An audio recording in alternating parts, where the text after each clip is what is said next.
What if an ancient text, something written 1400 years ago, could describe our universe with an accuracy that seems, well, surprisingly modern?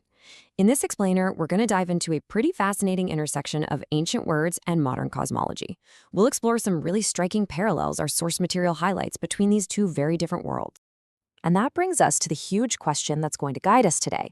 Can a text from the 7th century really describe the cosmos in a way that lines up with 21st century science? I mean, it's a pretty bold question, right?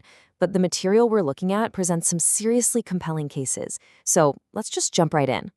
All right, let's kick things off with our very first case study. And this one tackles the biggest question of all.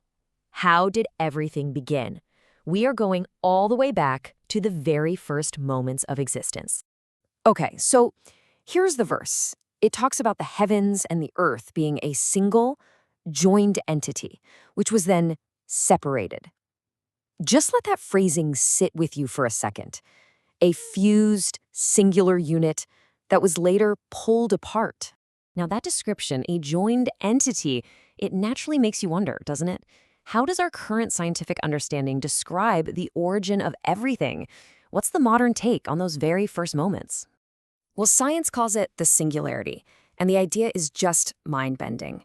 It says that everything, every star, every galaxy, you, me, all of it, was once crushed together into a single point, smaller than an atom, that was unbelievably hot and dense. And from that one tiny point, everything exploded outwards. And this is where this source material draws that direct line. On one side, you've got the ancient text phrase, a joined entity, and it's being compared to the scientific concept of the singularity. Then on the other side, the action of separation is presented as an echo of what we call the Big Bang expansion.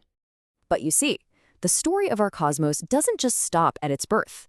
Oh no, our universe isn't some static, finished painting. It's a dynamic, ever-growing creation. And that brings us perfectly to our second case, the expansion. Now, check out this next verse. It describes the heaven, the cosmos, as being built with incredible strength. But the really crucial part, the part that makes you pause, is at the end. Indeed, we are its expander. Notice that. It's an active, ongoing thing. It suggests a process that is still happening right now. So, what does science have to say about that? Well, this leads us to one of the cornerstones of modern cosmology, Hubble's law. This was the game-changing discovery that all the galaxies are flying away from each other.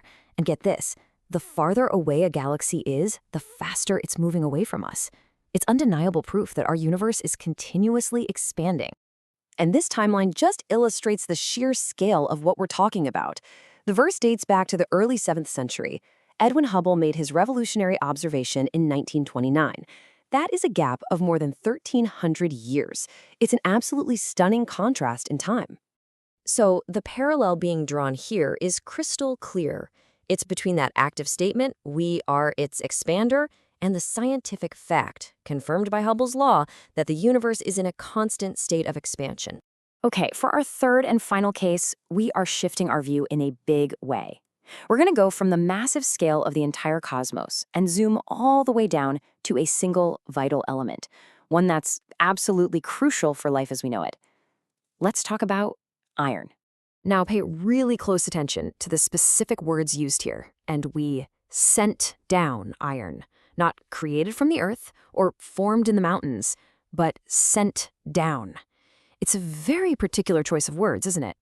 It seems to suggest that iron came from, well, somewhere else, somewhere up there. And this is where we get to the absolutely astonishing science of supernova nucleosynthesis. Here's the thing. Earth did not and could not create its own iron. Our sun just isn't powerful enough. Iron is forged in the fiery hearts of giant stars, way bigger than our sun. And when these massive stars die, they explode in these spectacular events called supernovas, literally scattering all that newly made iron across the galaxy. So this is the main takeaway, and it's a wild one. The very iron that makes your blood red, the iron that gives your body strength, was literally created in outer space and then delivered to a young Earth. We are, in the most literal sense, made of stardust.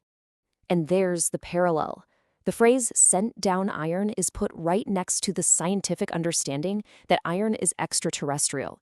It arrived on our planet billions of years ago, riding on meteorites that crashed into Earth. And, as one final interesting little tidbit presented in the source material, the 57th chapter of the Quran, where that verse comes from, is actually named Al-Hadid, which is the Arabic word for the iron. Just another little layer to this whole thing. So we've now looked at 3 really distinct cases that our source presents. We've covered the beginning of the universe, its ongoing expansion, and even the cosmic origin of a fundamental element. And all of this brings us to a big question of perspective. So let's just do a super quick recap of what we've seen. First, a description of a single joined entity that was separated, which seems to echo the Big Bang Theory. Second, a statement about an active expander of the heavens, made over 1,000 years before science discovered it. And third, that curious phrasing of iron being sent down, which really does align with its known stellar origins. And so we end up right back where we started, with a question. As we've seen, the source material lays out these cases as remarkable parallels. Are they just beautiful, poetic descriptions? Are they mind-boggling coincidences? Or are they pointing to something else? The material presents the comparison, but the final interpretation, well, that is left entirely up to you.